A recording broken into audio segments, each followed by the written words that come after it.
Hey, Ron here. And continuing from last week, I'd like to make a quick point about the lie of objectivity. How facts do not always line up with perceived reality, how claims of objectivity can mask actual lies, and how all of those things affect people who want to live in the real world. A lot of stuff. I'm gonna get started.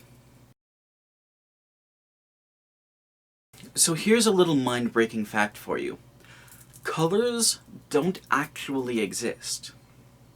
What I mean by that is that radiation exists. Visible light is a kind of radiation, but the things that we describe as colors don't really exist. We just perceive them because they cause stimulus to an organ that receives that specific stimulus. And yet, if I took my boonie hat over here and told you this is not green, it would be at best nonsense, and at worst a lie. Not a bold artistic statement, somebody already did that. At best nonsense, at worst a lie. I bring this up to explain something kind of difficult to wrap your head around. Something can be both literally true and a lie, depending on the specific context that you're given. More jarringly, more mind-breakingly, something can be literally true and a lie at the same time. It is literally true that this hat is not green, because green doesn't exist.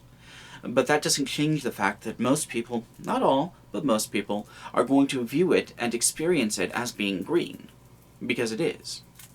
And to look at all of those people and say that their experiences are unimportant or don't count is at best a lie of omission, and at worst openly malicious. Okay, but that example's a bit out there. Let's go to a more grounded one. Climate change. It is literally true that there is disagreement among the scientific consensus about the effects of climate change. There is always going to be disagreement in the scientific consensus about anything you can imagine. That's part of how science works. However, the scientific disagreement is less than 2% of the total number of climatologists working today. And furthermore, those climatologists, when they're disagreeing, tend to discount the larger ramifications, the effects of climate change that we are observing even today, that we've been observing for almost a decade now, if you count as far back as Katrina. To say that the science on climate change is not settled, and to say that we shouldn't do anything about climate change because of that, is willfully ignorant and openly malicious. And if you still believe climate change isn't real, you're either a right-wing hack or a damnable fool. Another grounded example we could use is gravity. While the mechanics of gravity are very poorly understood, the effect of it generally is. Gravity pulls things together, things as small as the parts of atoms and as large as stars. And yet, most people's experience with gravity, and the easiest way to explain it, is it makes things go down. To say that explanation is an oversimplification is to give it needless charity. It's a lie. But it is a lie that is congruent with most people's lived experiences. No idea, no fact exists in a vacuum. Everything requires context. Even something as simple as saying the sky is blue requires you to know what the sky is, where the sky is, and what the color blue is. And so I would argue that removing context from a statement is a form of dishonesty. And I'd like to talk about two specific arguments that rely on removing context to perpetuate a falsehood, wrapped in the shroud of the truth, and in objectivity. There's this argument? Meme? There's a point that the fascists will make when they're talking about their ethnostate, that an ethnostate is not an inherently violent thing. That it's possible to create an ethnostate, usually a white ethnostate, without the use of violence. Not just without the use of disproportionate violence, but without the use of violence whatsoever. That white nationalism is not a violent ideology in and of itself. And this is true, in a purely technical sense. If presented the facts of the ideology in a vacuum, it is perceivable that a person could view it as being not only non-violent, but entirely non-malicious. But ideology does not exist in a vacuum. We know from the context of history where white nationalism leads, and we know from the words and actions of white nationalists alive today that they want to repeat that same history. What we know from context is that peaceful white nationalism isn't possible, because the people who are advocating for white nationalism do not want it to be peaceful. Some of them think that they're in a war right now. I would argue this is why it's so important to white nationalists that their ideas are only ever presented in a vacuum. It's because otherwise their ideas aren't just unpalatable, but they're morally reprehensible. Let's talk about another example. My own representative in Congress, a shitbag named Rodney Davis. During an event which I attended, I had family in El Paso, okay? And the people who were shooting in El Paso, the guy who gunned down people in El Paso, he wasn't quoting anyone on the left. He was quoting the president. Shut up. You shut up. Rodney Davis repeatedly asserted that he was the 50th most bipartisan member of Congress. That's why I'm proud to be the 50th most bipartisan member of Congress. 435. When we have somebody like me who's, number 50 out of 435 most bipartisan members, being the 50th most bipartisan member of Congress, they don't think that I would work on a bipartisan basis. I've got a 6.5-year history of doing so, which is again why you can't get number 50 out of 435 by being overpartisan. I'm not going to doubt this. It probably is true, and honestly I don't care. What I'm more concerned about is how Rodney Davis conflates bipartisanship with good judgment and trustworthiness. Rodney Davis is a Republican. That is to say, he's a member of the party that is currently in power, the party that's doing their best impression of Nazi Germany circa 1934. And more than once, Rodney Davis reaffirmed his agreement with the more fascistic policies of the Republican Party. These are the things that we need to fix. These are some of the things that we tried to fix with the immigration bill I talked to you about earlier. But instead of common sense bipartisan solutions that bill would have done, I mean, imagine. You had a border security wall, you had fixing our current immigration system. Let me put it in perspective. If you don't think we have a problem with our southern border, ask yourself, from March, April, May, and June of this year, over 400,000 apprehensions at the border. That is 5 cities the size of Champaign. How many of those people were violent? How many of those people were criminals? The size of Champaign. And if you don't think that's a problem, How many of those people were fleeing violence? politically, at what point are the humans causing most of climate change? And I think the discussion point, it is a right to have access to health care. It's one of the basic necessities. We have access. Basic necessities. But it's also a privilege to have a plan that many of our men and women in blue-collar jobs have negotiated for better health care versus higher wage increases. And the Affordable Care Act, because of the Cadillac tax, would force them to get lesser health care. I don't think that's right. Anyone who commits a crime of humanity against another individual just because of the way they look, the way they worship. Nationalism. What we need to do is make sure that we have a bipartisan working relationship in Washington to realize that hate shouldn't have a political litmus test either. We need to make sure we condemn white nationalist behavior. We need to condemn behavior from those in places like Portland, Oregon, that are attacking people because of their political beliefs. Hate is hate. The people who are attacking the white nationalists, I guess. And it all needs to be addressed. Domestic terrorism. Enjoy working with President Trump and his administration. He enjoys it. Put positive solutions forward.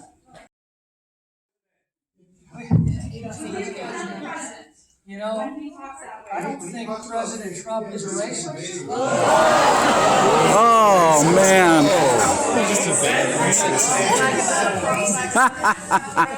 Oh my gosh. Rodney Davis, when he says that he's bipartisan, wants to characterize himself as being a reasonable member of the fascist party. The problem is, he's still a member of the fascist party, and has reaffirmed that he agrees with the fascist policies of that fascist party. That's why people are opposing him, because they understand that he's either a fascist or a fascist collaborator, and they understand that fascism needs to be opposed in all instances. Moreover, his claims of bipartisanship are not reasonable. If someone in the Nazi Party had stood up and said, "Well, I do not like Hitler. I wish his language was less incendiary. But we do need to lock up the Jews and the Roma and the homosexuals in order to keep the people of Germany safe." That would not be reasonable. We know from history that the detainment, mistreatment, and eventual mass murder of the people that the Germans described as the Untermensch was not necessary to preserve the safety of their country. Those people were scapegoats. Rodney Davis isn't a stupid person. He knows this. And yet he's saying basically the same thing, that he doesn't like Donald Trump's rhetoric, but we still need to lock up those filthy Southerners in order to keep America safe. But that's a lie. Those policies don't keep us safe. We know, and I have said before, that those policies only exist to punish people for having the wrong skin color, for speaking the wrong language, for being born on the wrong tract of land. Anyone who says otherwise is lying to you. Some people have brought up that these fascists want to live in an idealized, pre-lapsarian world. That is, that they believe that everything used to be better, then something happened and now everything sucks. I don't think enough emphasis has been made of this world that they want to live in being a fantasy. Not just in the cases where this world is actually literally a fantasy world, like Richard Spencer wanting to live on the moon, but also in cases where they're talking about actual places that actually existed. Sometimes this is in obvious ways, like people who revere Nazi Germany, but are also Holocaust deniers. Sometimes it's in non-obvious ways, like that spat that Paul Joseph Watson had with that historian a while back. I said in my last video that it might be beneficial to understand ideology as a tool that people use to further their goals, and I propose that by doing this we might better understand what a person's goals are. I have a proposal here, too. One that might sound a little bit, let's say kooky. Fascists and fascist-adjacent people don't want to live in the real world. And I know that that sounds obvious, but I don't just mean it in obvious ways. Like, no one wants to live in the real world. The real world sucks! In the real world, 70% of the fucking population is going to die in the next 50 years because of climate change, and that probably includes you and me, and no one with the power to do anything about it is doing anything about it. In the real world, the capitalist class owns everything worth owning, and they charge you and me for the privilege of living in their world, and if we can't pay for that privilege, then we get sent to jail if we're lucky. The unlucky people get sold into fucking slavery. In the real world, you have no security, you have no privacy, you have no future beyond greasing the blood-soaked gears of capitalism. Your fate was decided for you before you were born.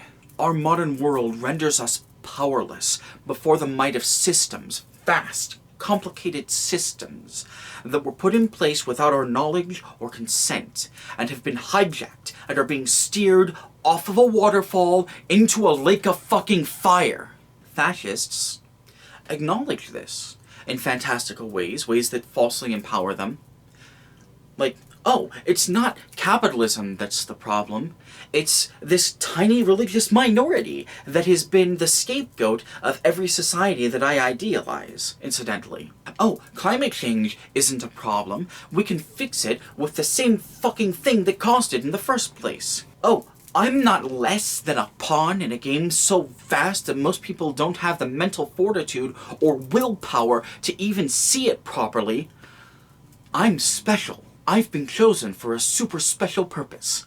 I'm a white man, and that means I'm better than everyone else. I am the chosen one. I've been talking about how everything requires context, and how claims of objectivity can sometimes hide falsehoods. But what I would say is that in some cases, maybe in most cases, the lies that are being told are not to other people. These fascists are lying to themselves. Because living in the real world is hard. That's part of the reason that strongman dictators appeal to fascists so much. They repeat these lies. They tell the fascists that they aren't lies, that that's the truth, and that the people who are fighting to make the world a better place, those are the people that are living in the fantasy. I'm not going to mince words. We need to reach out to these people. And we don't just need to reach out to them because their continued delusions are causing them to murder civilians at a rate we haven't seen since lynch mobs were a thing in the 30s. We need to reach out to them because, like it or not, they're going to be a part of the world that we live in. And reaching out to them, dragging them away from the edge of a cliff, means meeting them where they are. Talking about facts isn't going to work because they don't live in the same reality that we do. They don't believe our facts. So we have to talk about their feelings. Oh hey, another contentious point with promises to elaborate on it in the next video. How trite. Let's take it over to editing Ron and see what he's done since I finished doing the filming. Okay, dokie. Hey, yeah, editing Ron here. And I had to put a lot of work into this one. More than the other elements that I put in, that I hope I'm going to be putting in more consistently. Yeah, some visual stuff, little audio stuff to make it pop a little more.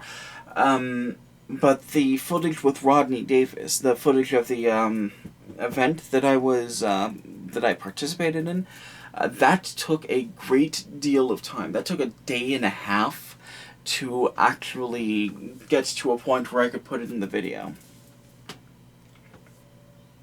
I don't know what happened. The video file that I used was incompatible. Well, I say that I used. What happened is that the Davis campaign decided that they weren't going to let me bring my camera in to film the event, so I brought my phone instead. And the video file the video type that my phone uses is incompatible with either the computer or Shotcut, probably Shotcut. I uploaded. I have the whole thing. It's almost ready to go. Well, it is ready to go. I just have to export it again. But I'm going to upload that entire event onto YouTube, and also I'm going to upload a clips package of the best parts, which is going to be like a 5-minute long version of the Rodney Davis hot takes. Or Rodney Davis is a fascist. Rodney Davis's take on X! Oh no! It's worse than we could have imagined! I still can't believe he said Trump wasn't racist. So, the next video is going to be at least partially about how to approach fascists if you have the temerity to talk to them. And I want to stress that right now, like right before I even get there, I'm not talking about everybody trying to talk to these people who get snookered into fascist ideology. There are people who are capable of doing it, and there are people who just psychologically aren't, and that's okay. It's okay if you can't. There are other people who will pick up the slack for you. We're better when we work together. But that's going to be part of it. Not just the how, but a little bit more about why it's important, at least from my perspective. And the second part of it, or like the second half of it, is going to be about how feelings are important in discourse. Not just for people on the right, but for people on the left too. I feel like feelings are left out of discourse way too much. Is there anything else? I don't think so. I still do have a Ko-Fi account, or Coffee? I've heard it pronounced both ways. I still do have a Coffee account. It's linked in the underbar of this video, as well as most of my videos.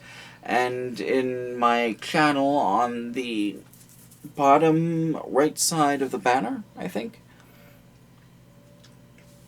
Do not feel obligated to give me money if you don't have the means to do so, but every little bit does help me significantly.